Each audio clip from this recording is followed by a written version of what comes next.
Hello friends, welcome to my channel. இன்றைக்கி உங்கள் எல்லாருக்கும் கண்டந்திப்பிலி ரசம் எப்படி செய்கிறதுன்னு தான் நான் செஞ்சு காமிக்க போகிறேன்.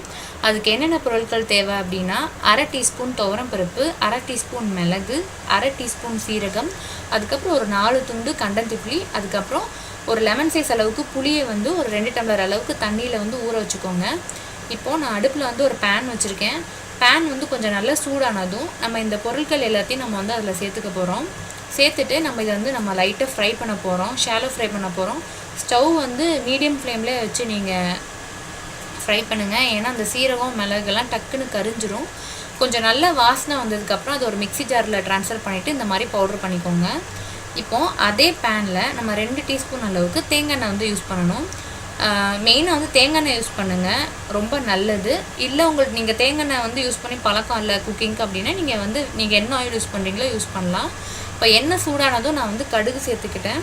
கடுகு நல்லா பொரிஞ்சு வந்ததுக்கப்புறம் ஒரு 1/4 டீஸ்பூன் அளவுக்கு சீரகம், அதுக்கப்புறம் 2 காஞ்ச மிளகாய் கிள்ளி போட்டுக்கோங்க. தாளிக்கிறதுக்கு வேறு எந்த பொருளும் தேவையில்லை. நம்ம ஜென்ரலாக ரசம் வைக்கும்போது தக்காளி பழம், அதுக்கப்புறம் பூண்டு, சீரகம்லாம் இடித்து போடுவோம். அந்த மாதிரிலாம் எதுவும் வேணாம், இதுவே போதும்.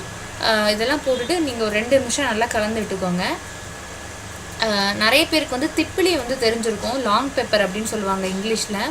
அந்த திப்பிலியோட அந்த வேர் தான் பார்த்திங்கன்னா அந்த கண்டந்திப்பிலி அப்படிங்கிறது. இது எல்லா மெடிக்கல் ஸ்டோர், அதாவது நாட்டு மருந்து கடையில் எல்லா கடையிலையுமே இது கிடைக்கும். ஆன்லைன்லேயும் உங்களுக்கு இது இருக்குது. திப்பிலி பார்த்திங்கன்னா எல்லாருக்குமே தெரிஞ்சிருக்கும், சளிக்கு ரொம்ப யூஸ் பண்ணுவாங்கன்னு. அதே மாதிரி தான் கண்டந்திப்பிலியும் ரொம்ப நல்லது. இப்போ ஒரு 2 மினிட்ஸ் கலந்துட்டதுக்கப்புறம் நான் புளி தண்ணி கரைச்சி வச்சுருக்கிறது ஆட் பண்ணிக்கிட்டேன்.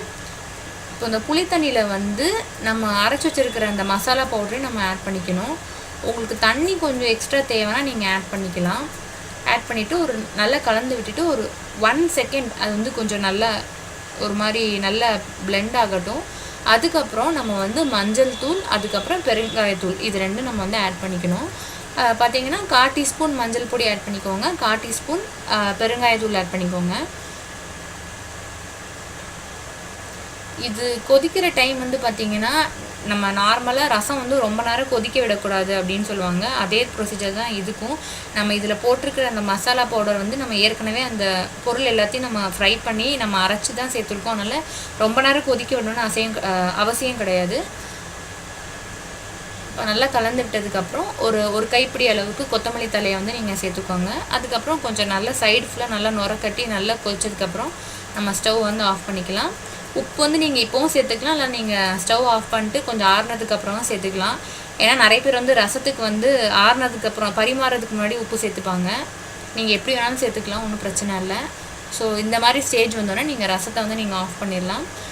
இந்த ரசம் மெயினாக காய்ச்சல், சளி, அதுக்கப்புறம் குளிர் ஜுரம் இருக்கிறவங்களுக்கு, இல்லைனா ரொம்ப உடல் வலி இருக்கிறவங்களுக்கு நீங்கள் இது நீங்கள் செஞ்சு கொடுத்தீங்கன்னா ரொம்ப நல்லது.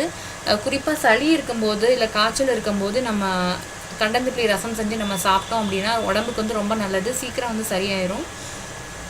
உங்களுக்கு சளி இல்லைனாலும் நீங்கள் சிக்காக இல்லைனா கூட நீங்கள் வாரத்தில் ஒரு முறை நீங்கள் இதை செஞ்சு நீங்கள் சாப்பிட்டீங்கன்னா ரொம்ப உடம்புக்கு ரொம்ப நல்லது.